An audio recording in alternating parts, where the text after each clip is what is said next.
Antes disso, porém, vou registrar as minhas lembranças da visita a Shikasta, então Ruanda, no primeiro tempo, quando essa raça era a glória e a esperança de Canopus. Estou usando também relatórios de outras visitas a Shikasta, no Templo dos Gigantes. Durante milhões de anos, o planeta pertenceu à categoria das centenas de planetas dos quais nos ocupamos.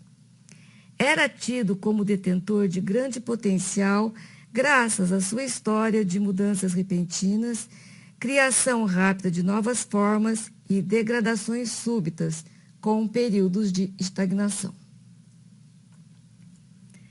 Podia-se esperar dele quase tudo, mas o planeta estava em um período milenar de estagnação, quando foi exposto à radiação prolongada de uma estrela de Antar, que explodiu, e eu fui enviado em missão para verificar. O planeta era fértil, mas em sua maior parte coberto de pântanos. Havia vegetação uniforme e estável. Nos pântanos foram encontrados vários tipos de lagartos e, nas pequenas áreas de terra seca, pequenos roedores, marsupiais e macacos. A desvantagem do planeta estava na curta duração da vida. Nosso rival Sirius plantara algumas espécies em Shikastas que não se extinguiram, mas sua duração, antes normal, alguns milhares de anos, adaptou-se e os indivíduos passaram a ter uma expectativa de vida de apenas alguns anos. Estou me referindo à medida do tempo de Shikasta. Houve conferências de especialistas em Canopus e em Sirius para discutir as possibilidades dessas espécies de curta duração e determinar se valia a pena dividir as terras entre nós. Desde a grande guerra entre Sirius e Canopus, que acabou com todas as guerras entre nós, tem havido reuniões regulares para evitar justaposições ou interferência entre as experiências dos dois planetas. Essa prática continua até hoje.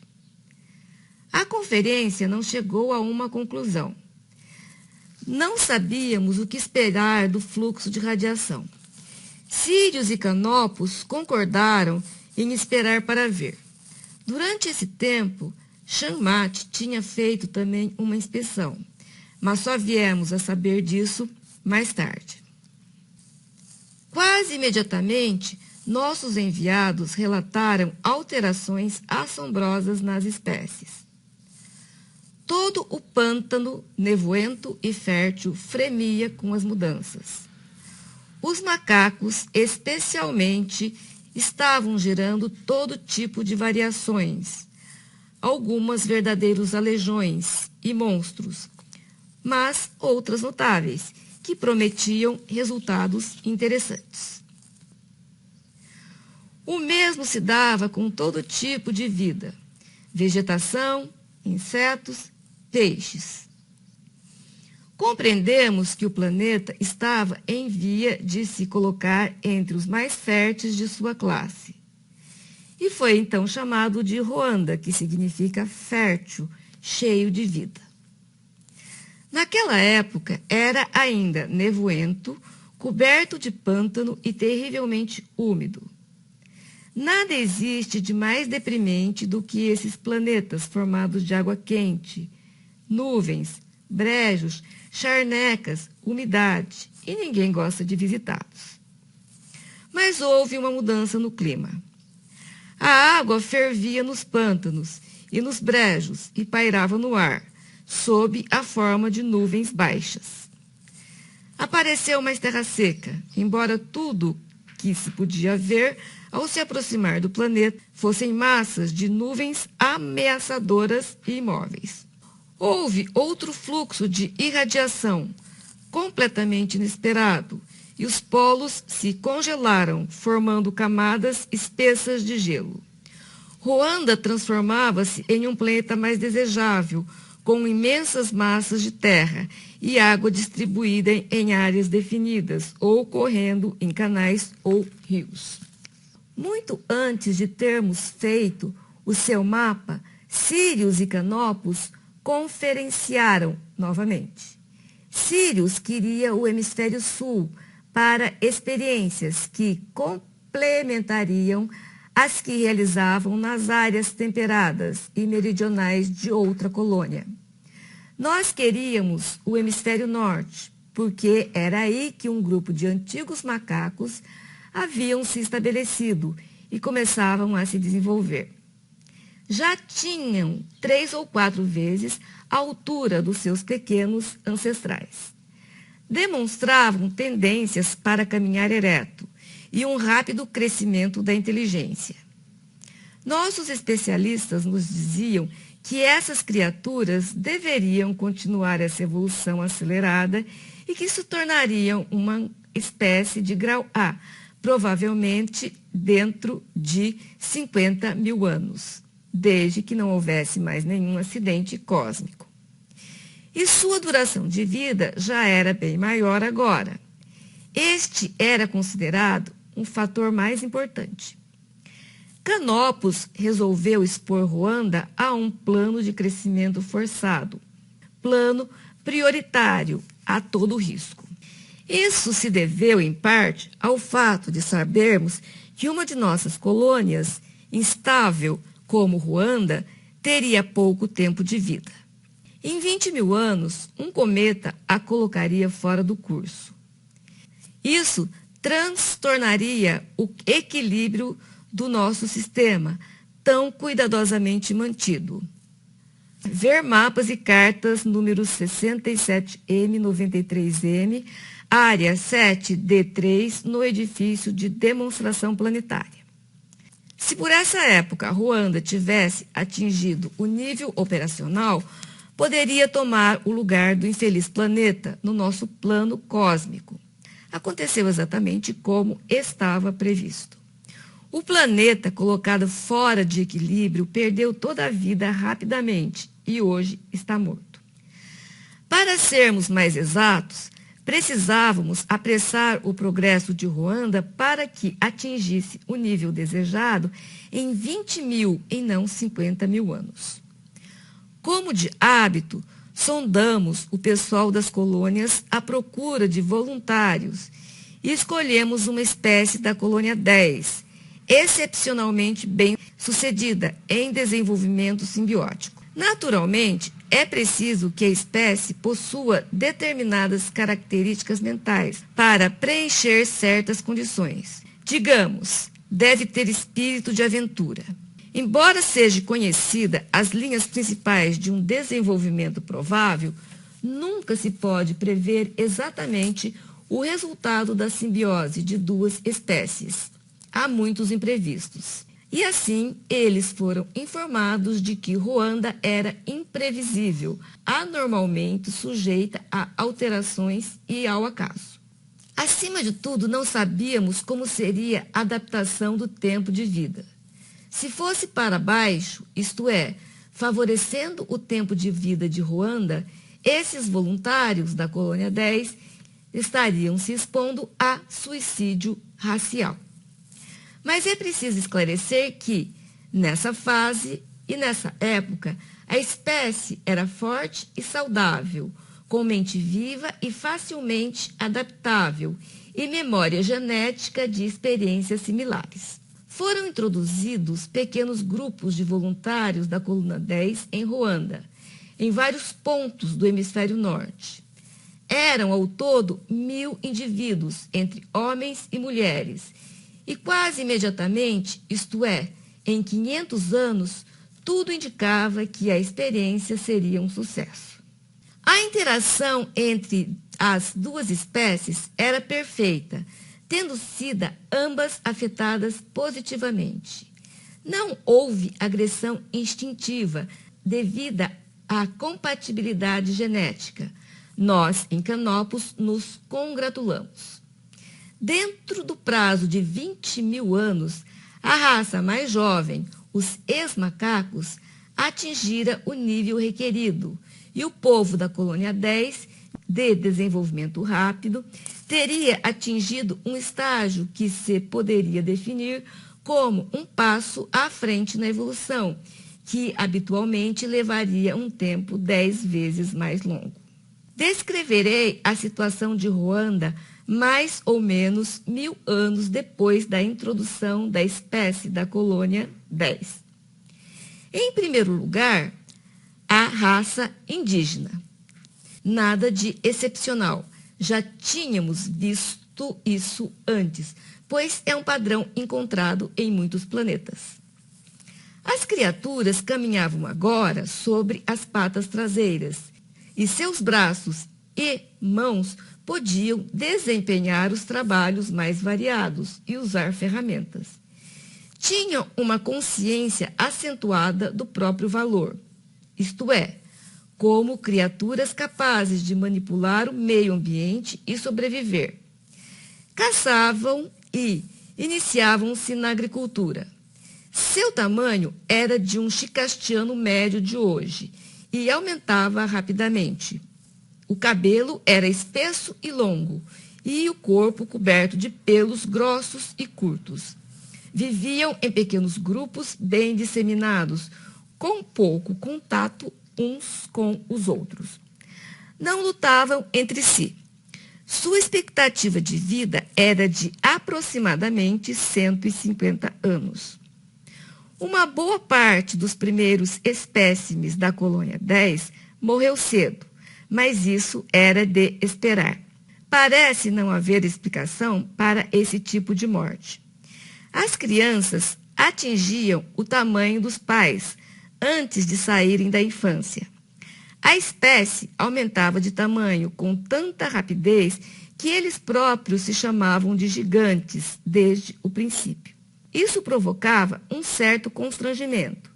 Nenhuma espécie observa mudanças rápidas em si mesma sem se preocupar. Eram, por natureza, uma raça alta e forte, mas depois de 1000 anos em Ruanda, tinham 3 vezes sua altura inicial. Eram bem constituídos, morenos ou negros, cuja pele saudável tinha um brilho atraente. O corpo sem pelo e pouco cabelo na cabeça. As unhas dos pés e das mãos eram apenas vestígios, não passando de um espessamento da pele. Era muito cedo para saber como seria afetado o seu tempo de vida. Alguns indivíduos introduzidos no planeta conservavam ainda todo o seu vigor e, quanto aos mais jovens, era muito cedo para prever. O clima da colônia 10 é temperado, com poucas variações. Roupas só são usadas em ocasiões especiais. Mas, em Ruanda, os gigantes precisavam criar roupas, o que fizeram sem demora, libertando-se assim dos carregamentos enviados por Canopus. Passaram a usar o material retirado das cascas das árvores e das plantas de Ruanda. Estabeleceram um relacionamento tutelar com os nativos, que era interessante e satisfatório para ambos os lados. Os gigantes ensinaram aos nativos os rudimentos da cultura das plantas. Ensinaram-nos também a se utilizar dos animais, sem prejudicar as espécies. Começavam a desenvolver linguagem. Iniciavam, assim, o desenvolvimento de muitos talentos, artes, ciências, pois não chegara ainda o tempo de estabelecer a união entre Canopus e Ruanda, que daria início à fase de crescimento forçado. As condições continuavam favoráveis, e mais ou menos 7.000 anos depois do entrelaçamento das duas espécies, foi enviado uma missão especial de Canopus para verificar se tinha chegado o momento de estabelecer a união. Aqui estão passagens do relatório desta missão, número 1300, Ruanda. Os gigantes. Duração da vida. Na colônia 10, viviam até 12.000 ou 15.000 anos. Nosso temor de que sua imersão nas condições de Ruanda reduzisse drasticamente esse tempo de vida provou não ser infundado. A princípio, esse tempo foi reduzido para mais ou menos 200 anos. Logo a seguir, começou a melhorar e agora viviam 4.000 a 5.000 anos. A tendência era para elevar essa duração. Foram observadas as anomalias costumeiras. Uma minoria morre, aparentemente sem motivos na juventude. Não são do tipo que se pode classificar de degenerados, ver tamanho, abaixo. Os que são magros e mais tênues, pois geralmente vivem tanto quanto os fortes. Não temos também meio de prever quem vai viver até 200 anos e quem chegará aos 500. Tamanho. Tem o dobro do tamanho que tinham ao deixar a colônia 10. São fortes e bem proporcionados, com grande resistência física. As variantes são extremamente magros, com ossos longos e movimentos desajeitados. Ou são muito gordos e fortes. Colocando esses dois extremos lado a lado, diríamos que pertence a espécies diferentes. Cor. Os tons marrom, escuro e negro apresentam variações de marrom claro e até mesmo creme. Capacidade mental. A capacidade mental geralmente melhora com a simbiose. O nível de inteligência prática não difere do nível da colônia 10, mas os níveis mais altos foram acentuadamente estimulados, o que faz da experiência um sucesso. Os nativos.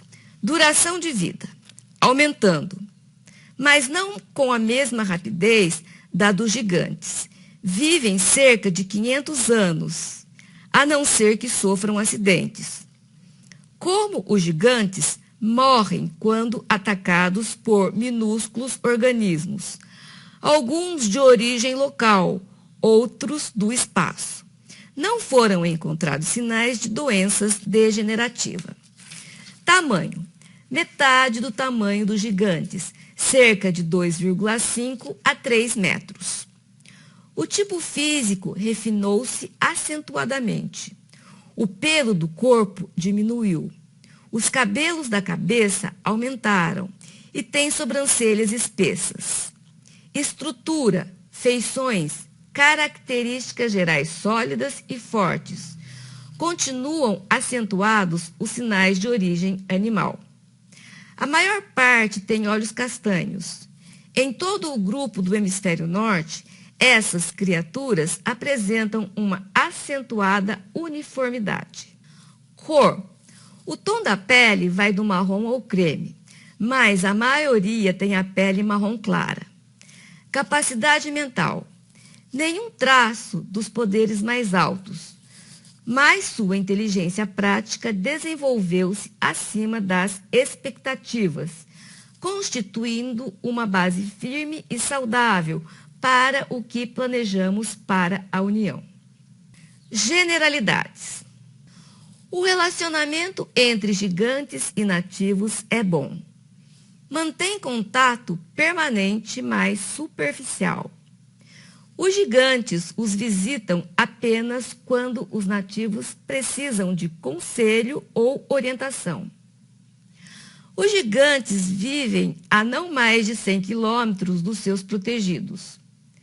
Suas instalações são confortáveis, mas naturalmente consideradas temporárias, usadas apenas como experiências para a fase futura. Isto é, todos os edifícios, plantações e sistemas de irrigação têm caráter experimental, visando aos alinhamentos cósmicos futuros que dependem da União. Esta missão tem o prazer de relatar que não há nenhum sinal de doença degenerativa. Em nenhum lugar existem construções ou outro tipo de desenvolvimento que não sejam destinados à preparação para a União. Todas as instalações são naturalmente dispostas, tanto quanto possível nesse estágio, de acordo com os fatores geofísicos. Os nativos vivem em construções mais primitivas, do ponto de vista do alinhamento cósmico.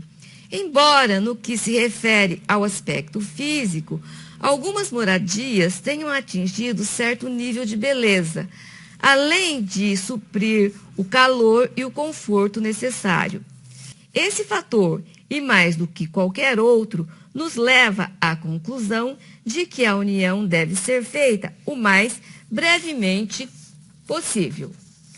Algumas residências têm desenhos nas paredes, nos tetos, cerâmicas, utensílios, tecidos.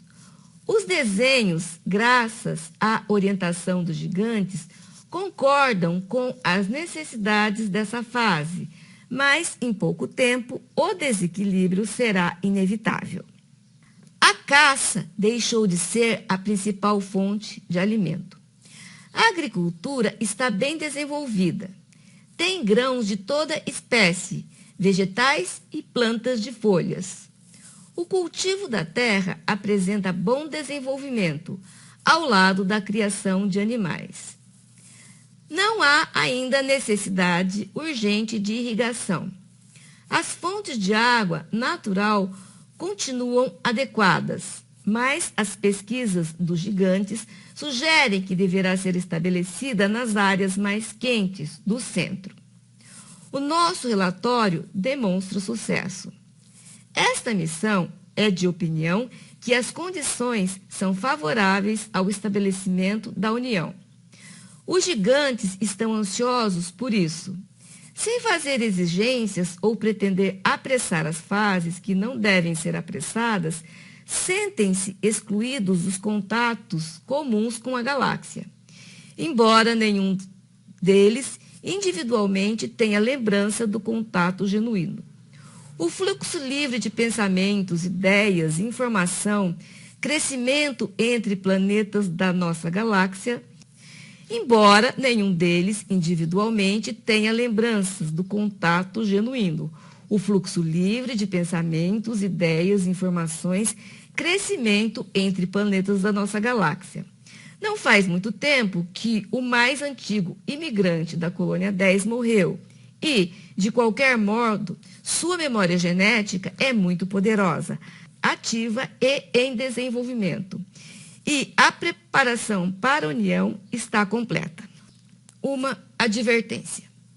Há rumores persistentes, a maioria deles sobre a forma de histórias e canções dos nativos, que tomam conhecimento dos fatos dos encontros dos grupos em expedições de caça e outras, de que lá embaixo, no sul, existem raças de seres guerreiros e extremamente hostis.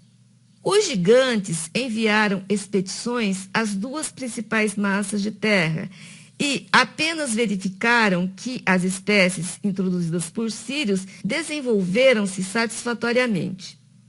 Esse assunto será tratado em um subrelatório. É evidente que os instrutores de Sírios criaram esses rumores para evitar que nossa experiência atinja casualmente o seu território. Os gigantes que compreendem isso criaram outras lendas e histórias. Estão fazendo de tudo para criarem atitudes mentais que facilitem o cumprimento de nosso acordo com os sírios. Nada disso está além do que foi previsto, porém há mais. Existem rumores persistentes sobre espiões, tanto entre os nativos quanto entre os gigantes. Esses espiões não entram no território dos gigantes, mas aparecem frequentemente entre os nativos e em todo o hemisfério norte. A princípio, os gigantes pensaram que vinham das colônias de sírios, em missões exploradoras para verificarem fatos, mas agora acreditam que sejam espiões de algum outro império. São reservados nas suas conclusões, mas repetem que a característica principal dessas criaturas não é sua aparência, mas o seu comportamento. ou seja, apresentam todos os sinais da doença degenerativa. Somos de opinião que tudo o que ouvimos confirma a presença de chamante. Nossas conclusões. 1.